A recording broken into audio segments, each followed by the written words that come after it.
What are you going to say when you're asked?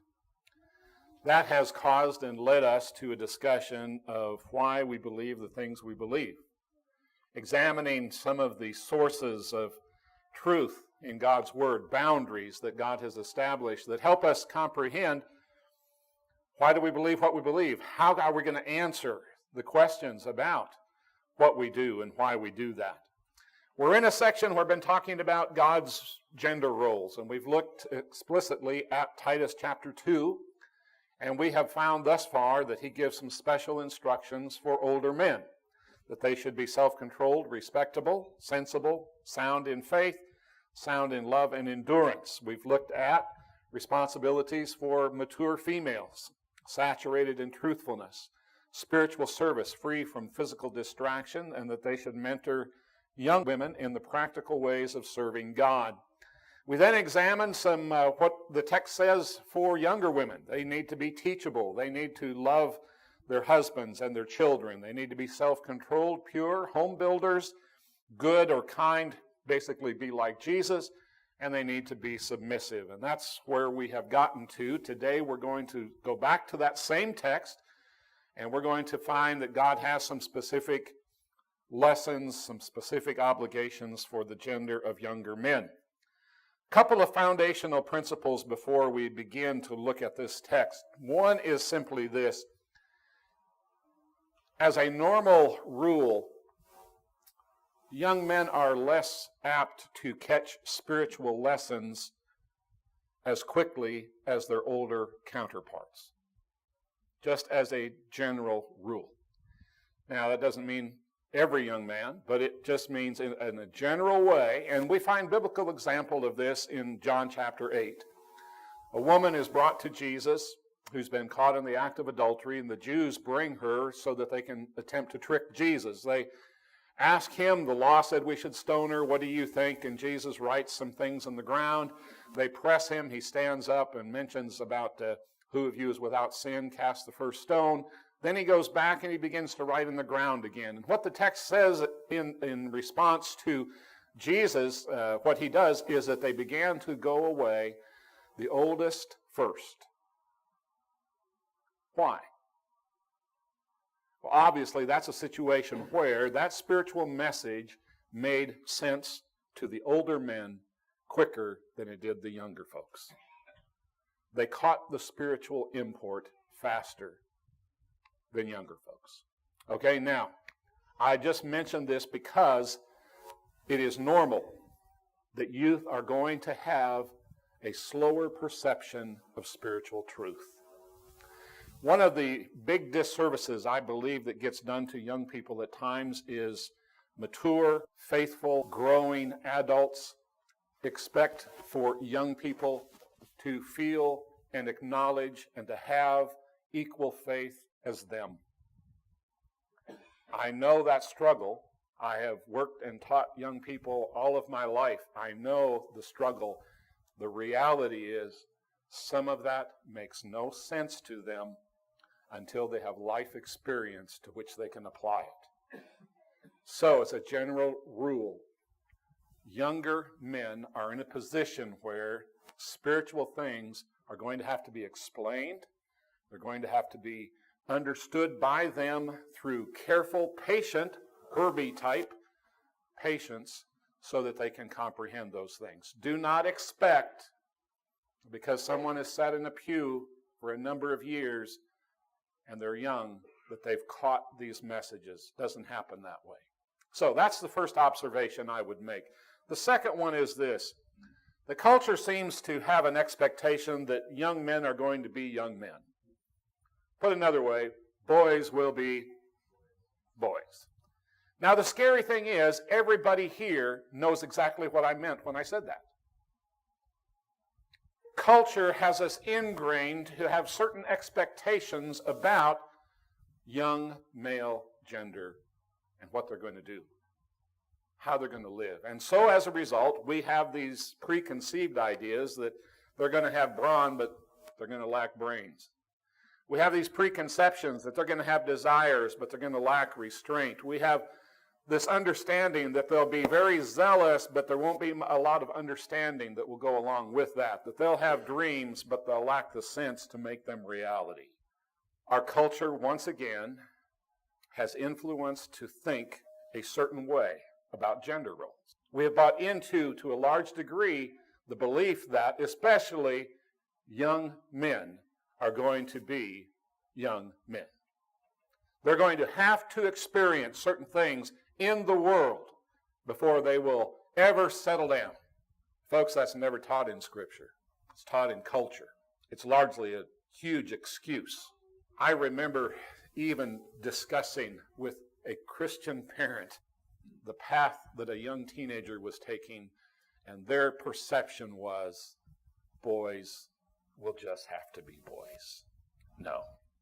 If we buy into that, we buy into the devil's understanding of gender. It is within the purview of God's gender realities that a different strategy is laid out for young men. We go to our text in Titus chapter 2. Likewise, encourage the young men to be sensible about everything, to set an example of good works yourself, with integrity and dignity in your teaching.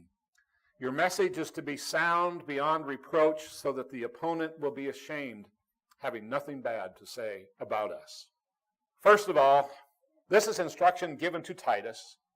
All of it thus far, older men, older women, and now younger men. And what Paul's going to do, he's going to lump Titus in with the younger men because he is a younger man.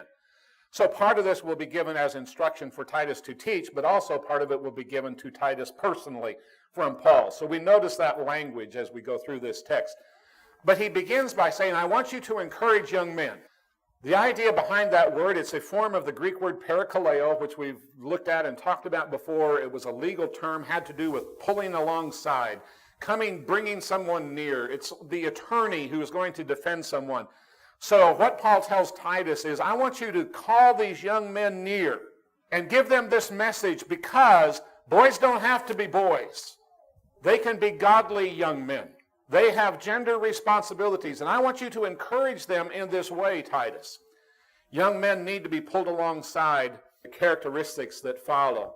This corresponds, I think, to the exhortation to younger women to be teachable.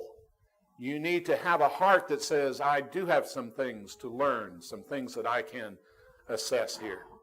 So let's look at some of the specifics that are outlined in the text. First, assignment for young men is that they are to be sensible, sober-minded, depending on your translation, or self-controlled. We have watched this whole word as it applies to every aspect of gender during every period of life. There's been a call to self-control, this call to making sure that our mind is safe, that our feelings are guarded, that our cognitive faculties are being where they need to be. So, be sensible, be sober. Sensibility would include being clear-headed, grounded in God's standard. That's what Timothy was, right? Paul wrote to Timothy and he says, I want to remind you of the faith that dwelt first in your mother and your grandmother, and I'm convinced that it also dwells in you. And he calls him back to that faith that he'd been grounded in, clear-headedness. It also involves knowing yourself. And I think a good example of self-knowledge and self-awareness is the biblical character of Joseph. He knew himself. He knew himself well enough to know he could not put himself in a place of continual sexual temptation and resist. So what did he do? Phew! He ran for his life. Why? Who told him that? Did he read that in the Torah? No, Joseph knew who he was. He knew what it was to be a young man. He knew what it was to be tempted. He comprehended that. And as a result, he was sensible. He was sensible. Skilled in decision-making would be another characteristic of sensibility. And again, we think about young David. What a great example of someone who was skilled in making decisions. He was able to make a decision as probably around a 17-year-old that the whole army of Israel couldn't even make. Why are we letting this Philistine dude run us down? We're God's people. Or how about this? A willingness to go against the trends and the tide and to stand alone if you need to. Josiah, 8-year-old king. and he turned Israel around. Example of sensibility. Be wise enough to walk away from the nonsense that's around you. That's basically what's being said here. Young men know when to walk away. It's worth noting that the alternate translation of this text connects the modifier in all things. In other words, some translations, and I think the New American Standard puts it as an alternative translation. The Holman actually puts it that way, and that is, it will say, I want you to be sensible in all things. Other translations say, in all things I want you to, and he continues on. Sensibility in all things. This characteristic is to permeate every aspect of a young man's thoughts and actions. Second assignment for young men is to do what is good. Be an example of goodness. And again, we would note now how that Paul turns this specifically toward Titus. Example in the Greek is the word tupos, and it means to die or to stamp.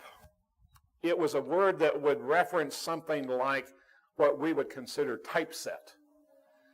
You set the type so that you print exactly what the die is. And so Paul says, I want you to be an example. I want you to be the typeset of what it means to serve Christ. I want you to have the shape or the statue of that kind of precision. I want you to be a sampler of what it's like to serve Jesus. I want you to be a resemblance of what it's like. I want you to be that of what is good, kalos, that which is valuable, virtuous, beautiful in appearance. In the 3rd century, John Chrysostom wrote, let the luster of your life be a common school of instruction, a pattern of virtue to all. Let our life structure, the luster of this life, be an example to everyone. That's what Paul is urging Titus to do.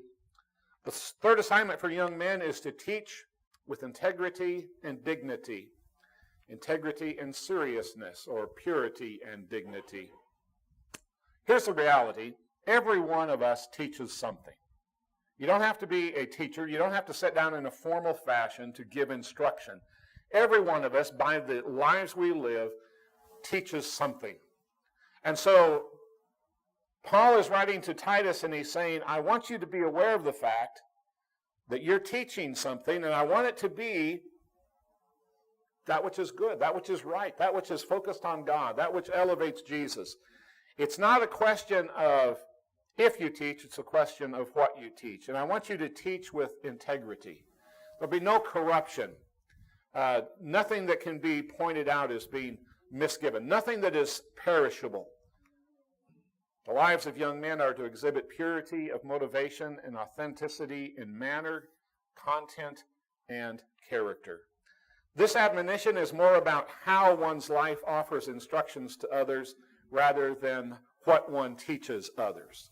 In other words, young folks, God's not saying that young men need to have this tremendous knowledge to impart this teaching. What he's saying is you need to have tremendous faith so that you live the example of what it means to follow Jesus. That's the challenge for younger men.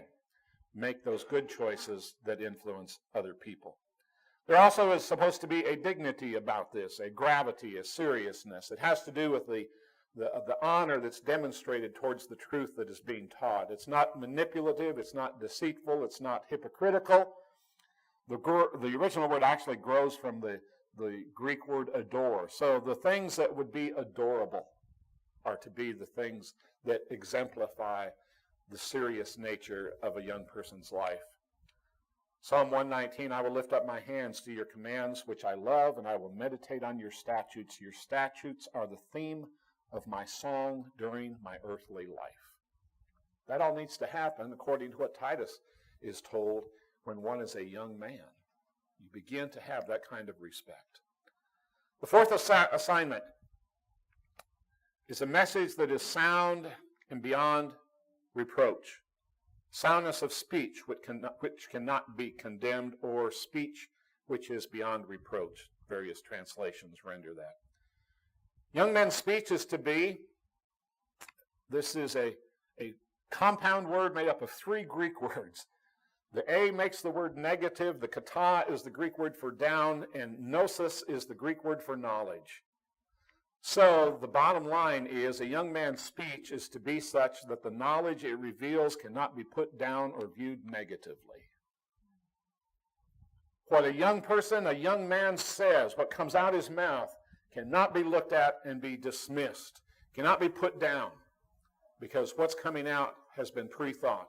It has been filtered. The text further builds upon this principle by saying that what actually needs to come out your mouth is so profound that those who would oppose that actually are ashamed. The idea is they're turned upside down. If we want to give that a modern idiom, maybe it would be, you talk so truthfully that anybody that disagrees with you, you just give them enough rope and they'll hang themselves. Because you are where you need to be. What you're saying is what you need to be saying. Have nothing bad to say about you. No foul charge can be brought. This is a call for young men to be extremely patient. Not a known characteristic of young men. Patience. The zeal, the ambition, and the drive that young have make it easy for their speech, even when the message might be correct, to be shared in such a way that the knowledge that it reveals can be dismissed because of its negative presentation. Young men, there's a great challenge in putting our speech together in such a way that the message, that the things we have to say cannot be put down. I found this interesting. Joshua chapter 2. Joshua sends 2 spies into the land of Canaan with specific instructions to especially check out the city of Jericho. They come back, and they give a report. We learn in Joshua chapter 6, as they are besieging Jericho and it's under destruction, that Joshua calls in those 2 young men and tells them they need to go to Rahab's house and rescue her and her family per their agreement that they had made with her prior to the destruction. Young men, tell you something, this just amazes me, because you'll remember Joshua and Caleb were part of the 12 who initially went in and said, we can take this land, and the other 10 said, no, we can't. The other 10's speech was such that it led an entire nation to wander around in the wilderness for 40 years. And maybe Joshua learned that 12 is too many, so he just sent 2. But these 2 young guys come back, and they say, Jericho's terrified of us. They're scared to death. They've heard the rumors about what God has done. And they convinced the nation of people to rise up against Jericho with trumpets and lanterns and to conquer that city. The speech of those young men moved an entire nation. They went to Joshua, son of Nun, reported everything that had happened to them, and they told Joshua, the Lord has handed over the entire land to us. Everyone who lives in the land is also panicking because of us. Joshua and the entire nation were attentive to these young men because their speech was beyond reproach and fault. They exemplified the attribute that Paul addresses to Titus as well as to Timothy. Let no one despise your youth. Instead, you should be an example to the believers in speech, in conduct, in love, in faith, in purity. This last week, I came across some information that heard before, but it was just interesting because it kind of fit into our lesson today. You know, there are studies that are suggesting that young people during their adolescent years, that their brain is wired in such a way that they have to make choices. And sometimes the making of that choice leads them down dangerous paths. And that in doing that, it actually develops the brain and the brain's ability to make future choices. So it's just kind of interesting that science is saying how important choices are and how those patterns get developed during young years. We are thankful that some of them can be broken. It kind of answers, how many of you have said, it's a miracle I made it through my teenage years because of all the stupid things I did, the choices I made? Well, it kind of suggests that some of those stupid choices help you learn to make better ones. And Joe, we're very thankful. That's not really picking on him, but every Tuesday morning at breakfast, we hear more of Joe's choices of being out on a limb, hanging over a cliff, trying to get a snake or some just more and more. We learn more and more how blessed he is to be here. The choices we make become the foundation of how our brain's going to work. Young men, this is a vital lesson. Make the good ones now. Train your mind now. And it will become a mind focused on making those in the future. That, I think, is some of why God recognizes the unique position of the gender of males in their youth and addresses them with these challenges. They need to demonstrate sensibility. They need to do what is right and good. Let your life teach the meaning of integrity and dignity, and let your speech be such that it holds no condemnation. So, young men, how are you doing at fulfilling the roles that have been assigned to your gender? Like every other time of life, it's a great responsibility. It is a great opportunity. It is a great joy. And it can be experienced when we fulfill the roles that God has created for us. Far from the gender confusion that's being advanced by our current culture, God has just so clearly outlined the specific responsibilities, duties, and obligations, not only for gender, but for the ages within those genders. All in 6 little verses in Titus chapter 2.